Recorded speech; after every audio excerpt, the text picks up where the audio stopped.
Good Hello morning. there. Hi. Good morning. Good morning, Jim. Jim Englehorn with Sissy's Log Cabin in Little Rock and also the Jewelry Sales Academy. And I'm here with a good friend and legendary colored stone expert, Rebecca Shukan with Omi Privé Gems. Thanks, Jim. Thanks for Morning. having me in Little Rock. Good morning. We're talking about how caffeinated we are because you can't talk colored stones without caffeine. Well, it's about the excitement. It's all excitement because color is passion. That's what it lights us up like our stones. You know, I was trained, a lot of my colored stone training came from a classical British trained gemologist. Okay. And it was always fun to listen to him say, why do you put so much interest in a white rock? And he said colored stones are everything and diamonds overseas are really not that important. So I learned a lot. I mean, I was going to say I might not be as formally trained as you. I am a GIA alumni, and I've spent more than my fair share behind the counter selling stones, learning about it from the ground up.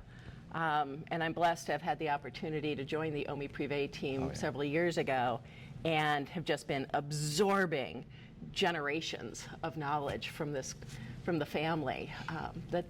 Well, and you have people in the industry like Naveed, and they're passionate about how they obtain and acquire their gemstones. I grew up and was surrounded by people like Morris Goodman, and Morris Goodman never even knew what GIA really was, but he could look at I watched him look at a crystal barrel across the room and go, yeah, I know where that was mined, and he could see it from across the room. So it's about jumping in and grabbing hold and looking 100%. and diving in. 100%. And it was, I don't know if everybody realizes what really a tight community, not only the jewelry world is, but inside of that, the colored stone world is an even tighter clan.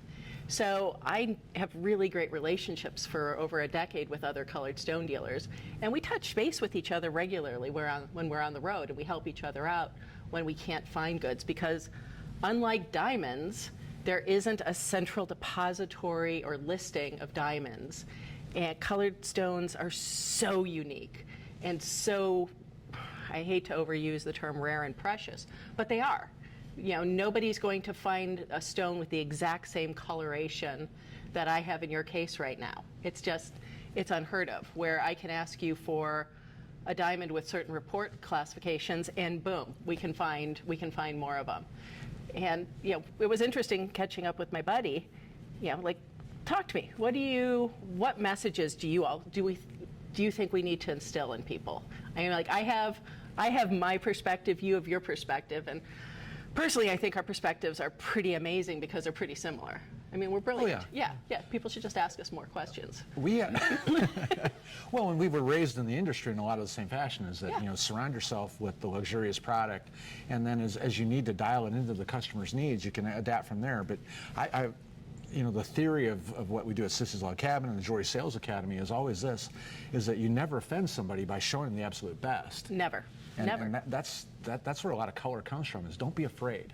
100%, and that was exactly what we were talking about last night. Well, we were talking about it yesterday when I arrived and we were unpacking product, is jump in. Just jump in. I talk to stores across the country and I hear, well, our people really aren't comfortable selling color, or I really don't have a trained gemologist right now. And inside I die a little bit when I hear that, because it's like, just jump in. Color is warm and inviting. Come on in, the water's nice, just do it.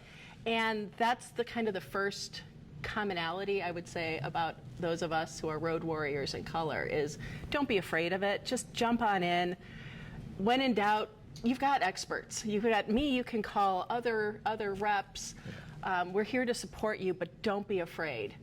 And just start. It can be something as warm and inviting as an amethyst, because your client is that's their birthstone, that's what excites them. Start somewhere, and everybody's journey starts somewhere. And just also, don't set your own barriers. So many people, again, they limit themselves because they don't think they can do it. And that, in sales, I don't care what your product group is, that is an attitude that sets you up for failure. You know, just go for it. When in doubt, go for it. And the other is, don't also set your own biases that I can only sell whether it be the best. I'm sorry, I can only sell Burma rubies. No, you can't. There's so much more. Just listen to your client. Your client is your guide, and you're just this magnificent tour guide with excitement, especially where color is concerned. It really opens up so much potential. And where your income is dependent on making that sale, if you really only limit yourself to bridal, you're one and done. It's very hard to develop these long, passionate relationships with your client, where color allows you to transition to birthstone rings. It allows you, when those kids arrive. What about the push present? Exactly. I was going to say, when the kids arrive, their birthstone ring. Grandparents, I remember when we did, it was a nest ring for my grandmother, where it had little birthstones for all of me and my cousins in kind of this nest design. Now, it was very 80s, I won't lie. But, our family jeweler was thrilled. And it's so much fun working here behind the counter with you and your team, watching you do what you do best with these relationships with your clients. I love seeing the multi-generational impact of it as well. And again, birthstones, as you said, the push gift, the grandparent gift, allows us to incorporate full multi-generational sales into it. One of the great things that you talk about relationships, and one of the really keys to getting over the fear with color is really know your supplier. 100%. And if you work with ethical suppliers and know what their sourcing is, and know when they send in enhancement codes for their gemstones, how critical that is, because if you don't have to worry about those things, already the confidence level is up. And that's why it's so great to work with a company like Omi Privé and our relationship with suppliers. But colored gemstones have this fear that something is always going wrong or going on, and that's not the case at all if you work with ethical suppliers. Very much the case, very much the case. And that's also where my success is tied to your success, which is tied to your sales rep success. And that is, again, a message I don't know that always communicates out. And it has been fun over the past couple of years working with your reps, showing them how to read a report, look at a report, but not be dependent on a report, which is another, where I love to shine in colored gemstones versus diamonds, because diamonds tend to be very centric. Yeah, we talked about that yesterday. Even reports. You get a report from a gemological facility that just so happens to have a gemstone that comes with it, and we want to sell the romance of the gemstone 100%. that might just happen to have a report accompanying it. And so, we try to, the fear is what really is important to getting over with your sales associates. And I was taught, if there's people watching old enough to know what Shasta soda is, but I was taught by a brilliant gemologist that don't dumb it down, but remember, keep it simple. And you could describe every colored gemstone on the planet with one of the flavors of Shasta soda. Yep. You walk into a grocery store when I was little and you see this wall and there were 144 flavors. Well, you can make that happen with the gemstone now, and just keep it simple. Yet, if you already know how it was sourced, you know that your company will stand behind it, the fear should go away. Yeah, and it opens up, again, a personal relationship, not a relationship driven by a report, because the client has lived on the web and studied the 4 C's. Colored gemstones takes you out of this box that diamonds have been jammed into. And in some ways, it's really fun when they do bring, one of their children to the store and come by the counter. And it's been really fun at like AGTA when we start seeing them, the multi-generational family aspect of this industry. So a client comes by and they've got their grandkids with them for their first show. And it's fun to be like, what's your favorite color? And kids are so good about that, and we lose part of that as we become adults. Because I look at my wardrobe outside of jewelry, and it's like, it's gray, it's black, it's navy. It's a very travel-friendly Garanimals for grown-ups wardrobe. But then I throw my pops of colors in my shoes and my jewelry and accessories. But kids, you ask them, what's your favorite color? And I'm also super fond of when the little girls say pink, because I love pink. I do. There you go. And it's like, you want to see a pink colored gemstone, and so many of them are used to diamonds from family stores. So I pull out this bubblegum Barbie pink sapphire, and I put it on these itty bitty fingers, and you start that, all of a sudden, you just watch their eyes. They're like, wow. You can do that with your associates too. I think that's See that, there you went. Yep. That's a big miss in our trade. You know, we're talking about trying to grow the bench, and our industry kind of misses the boat on that. But one of the things I love to do with an associate on some of their first days are, what's your favorite color? And they'll go green, and I go, well, what's a green gemstone? And all they think about is emerald. Big and three. There are hundreds of varieties of green gemstones. Yeah. And then you take them to a sabarite garnet, or an amazing demantoid. There's a garnet backstory here, people. We'll have to ask the Academy to record that moment. We'll do the garnet story for another time. But, you know, to see them go, oh my gosh, and then blues, and then you take them, it helps them get over the fear. If you can do that early on and let them understand that there's so much more to the world in the color stones than the big three, that's where it really grows. It was really, in my previous career, I had the opportunity to start getting kids really excited about the industry. And one of the things we did was we actually had multiple high school groups from the state of Arizona come to the AGTA show. And you take these high school kids who, let's be honest, teenagers, that's a phase in life that I'm always kind of like, ooh, proceed with caution. So they come in and they're happy to be out of school for a day. So that's, you know, number one. But they come in and all they know is diamonds. That's what gets promoted. That's the big bling necklace they see, the grills they see on videos, the rings they see promoted in magazines, and we drop them in AGTA. And all of a sudden, they go from, kind of this jaded, like, okay, to wait, how much is that worth? Wait, they come in this color? And I remember pre-COVID, it was at the OMI booth. So again, I have a long relationship with my company that again is a blessing to incorporate decades of friendship with employment now. And OMI, the founder, was still there. And he pulled out what was over a 20-carat natural yellow sapphire. And he hands it to this kid, a kid. I'm like, well, kid was as cool as a cucumber. I mean, I could do that to some of your associates, and I think they would lose it. The hands would be shaking because they have an understanding of what they're holding. This kid was so calm, collected, and he was like, "So what's this? Tell me about it."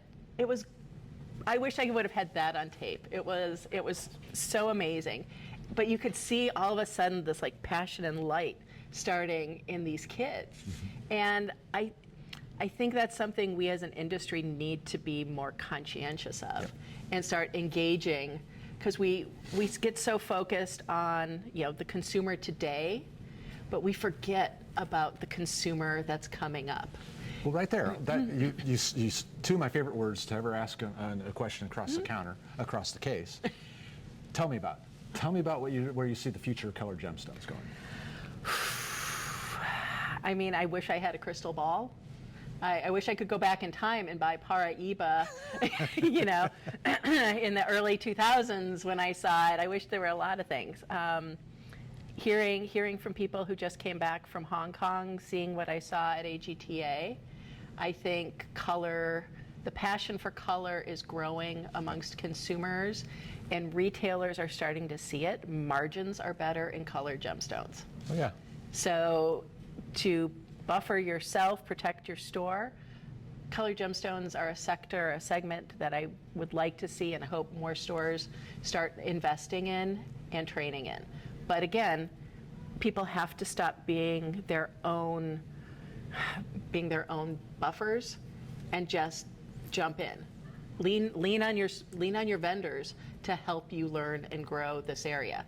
We don't expect you to be experts in it. Let us help you grow, would be my overall message. I think, again, consumers are seeing the unique and more personal aspects that colored gemstones can bring to the table over diamonds. And that's the power. We talk about product knowledge all the time, and you can get over overly saturated, Yeah. pun intended, Yeah. in product knowledge and vomiting out details. But the most important thing is that with color is that the product knowledge is simply there for the confidence. Yeah. And just dive in. Color is a great avenue for us to build our business. Yep. And I see color as a strength. The real foundation for luxury jewelers long term is going to be in color gemstones. Yeah, and I think starting to diversify, the big three will always be solid.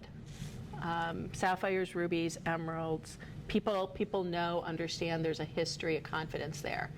I think we're going to see some really exciting spinel pieces and spinel awareness growing over the next couple of years. I know you have your garnet.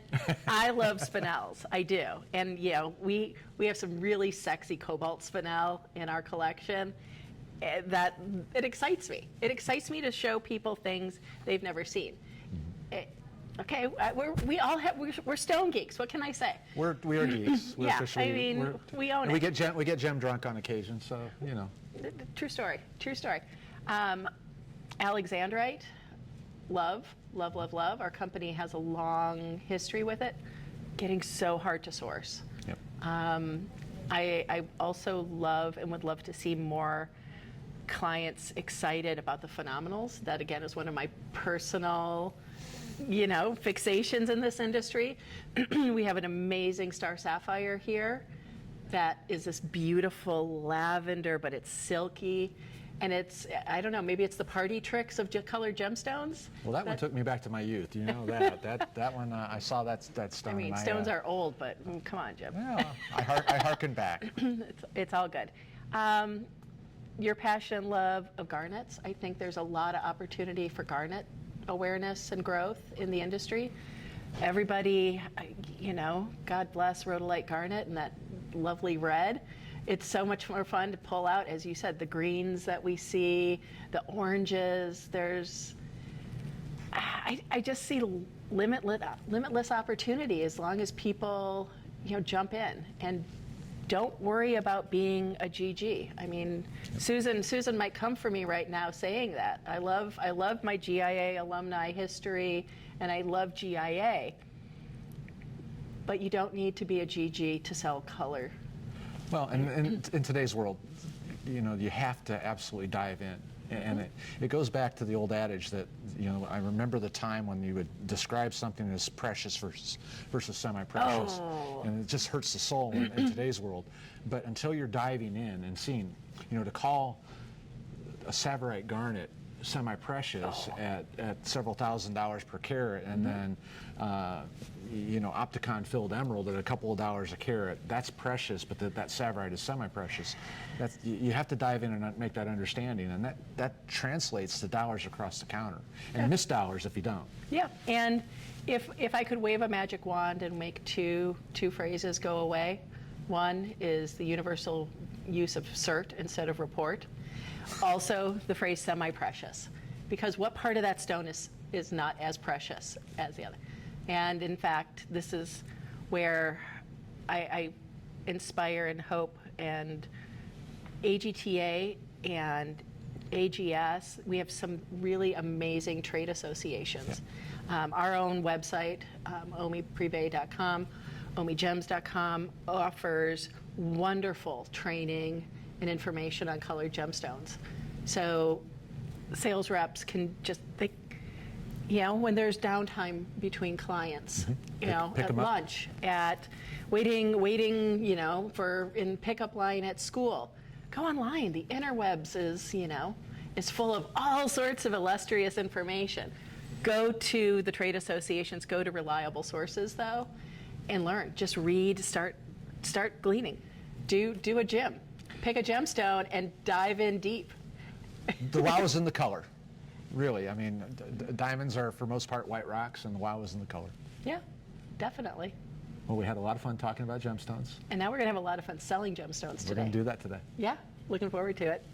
Thanks for joining me for Across the Case. My pleasure. Thanks for having me.